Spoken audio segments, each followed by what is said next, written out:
আব্বা একটা কবিতা লেখছি আমি, শুনবা? তুই লেখছু কবিতা? আচ্ছা ক শুনি।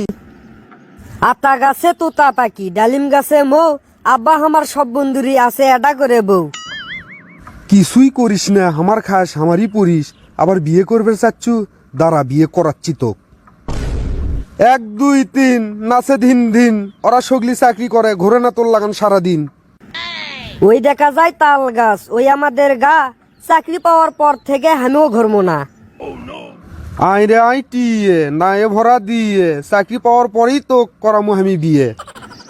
নতুন নতুন পায়রা গুলি ঝটন বেঁধেছে, চাকরি পেতে পেতে গার্লফ্রেন্ডের বিয়ে হয়ে যাবি যে। একদম বাকদুম ঘোড়ার ডুম সাজে, বেকার হয়েও তোর গার্লফ্রেন্ড আছে। আব্বা শোনো, বেকার হতে পারি কিন্তু গার্লফ্রেন্ড থাকবি লয়, সেটা কোনো কথা হলো? কেরে বেকার হয় প্রেম করে কি লাভ আছে? তোক দিয়ে কেডা বিয়ে দিবি, তাই প্রেম করিস? বিয়ে দেয় দেখ, না হয় না দেখ, সেটা আমার ব্যাপার। তুমি বিয়ে করাবা নাকি সেটা কও। না বিয়ে করামো না আমি, তোক বসে বসে খিলেছি সেটা তোর বাপের ভাগ্য, আরেকজনক লিয়ে এসে খিলেনোর মতো বোকা হামি লয়। আব্বা তুমি আমার চাকরি নিয়ে চিন্তা করছ না, আগে বিয়েটা করাও, তাহলে চাকরি এমনিতেই হয়ে যাবে। বিয়ে করলেই যখন চাকরি হবি, তা আজই তোর চাকরিটা হোক না কে, কালকে বিয়ে করামো তোক। আব্বা বিয়ে না করালে তো চাকরি হবি না। তুমি হাদিস জানো না, সোল বলে বিয়ের বয়স হলেই বিয়ে দেওয়া লাগে। বাপরে হাদিস আল্লাহ এসে গেছে, কেরে নামাজ পড়িস তুই?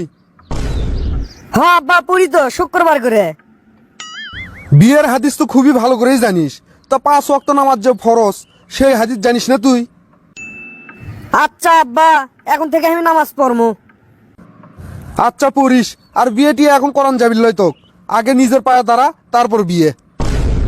আব্বা তোমার চোখ কি গেছে না, মাথাত কিছু নাই? আমি তো আমার নিজের পায়ে দাঁড়িয়ে আছি, আমি কি তোমার পাওতে দাঁড়িয়ে আছি? এই পাও সেই পাও লয়, আগে একটা কর্ম কর তারপর বিয়ে দুমো হে।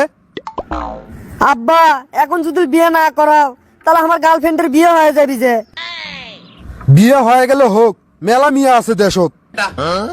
ও আব্বা এটা বিয়ে করাও না কে, এবার খালি বিয়েটা করাও, পরের বার থেকে আমি একলাই করবো। কি করলু? এই বিয়ে আমি করামো আর পরের বিয়ে তুই একলাই করবু, তার মানে কটা বিয়ে করবু তুই? স্বপ্ন থাকলেই কি আর স্বপ্ন সত্যি হয়? এটা বিয়েই করাচ্ছ না তুমি। মেলা নাটক করছু, তোর সাথে আর পেছাল পারবে পাবো না, আমার চোখের সামনে থেকে এখন সর। আব্বা এটা কথা জানো, আমার গার্লফ্রেন্ডকে সেটা তুমি জানো? সেটা শুনে আমি কি করবো? আর আমার সামনে এলে কথা কইতে লজ্জা করে না তোর? লজ্জা করলে কি বিয়ে করা যাবি? আব্বা আমার গার্লফ্রেন্ড কেরা, সেটা শুনলে মনে হয় তোমার লাভ আছে। লাভ হোক আর লস হোক, তোকে আমি বিয়ে করাবার পাবো না। আব্বা একদিন তোমার খুঁজবে যাই দেখলাম না, তুমি এক মহিলার সাথে গল্প করছিলে, ওটা আমার শাশুড়ি। কি রে, আমার এক্স গার্লফ্রেন্ডের বেটি? বিয়ে দিলে তো ভালোই হবি, কিন্তু আমি যে অকলেম বিয়ে করামো না, এখন যদি হক হই তাহলে তুই সব বুঝে ফেল দিবি। এমনিতেই উনি যে বিটলে বিটলে সোল আমার। আব্বা বিড়বিড় করছ কে, ঘটনা কি? ঘটনা কিছু লয়, ভাবিচ্ছি তোর তো বিয়ের বয়স হয়ে গেছে, বিয়ে করান যায় মনে হয়। তাহলে এক কাম করিস, কাল থেকে আমার দোকানত বসিস। এতক্ষণ তুমি বেকা আসলে, এখন আমি না বেকা হই, না হলে তো হবি না। আর বিয়ে তো আমি ওটাই করবো, তোমার দোকানে তো আমি বসে পাবো না। এমনিতে বিয়ে করালে করাও, না হলে আমি বাড়ি ছেড়ে চলে গেলাম। দিলু তো মাথাটা গরম করে, বিয়ে করাবার চাইছিলাম, বিয়ে আর করাবো না তোক, এখন ভাগ এটি থেকে ভাগ। ঝুমকো জবা বনের দুল, উঠলো ফুটে বনের ফুল, গার্লফ্রেন্ডক বিয়ে না করে পালে হবি কি আমার ভুল? It's the motherfucking Eagle Double G. Snoop Dogg.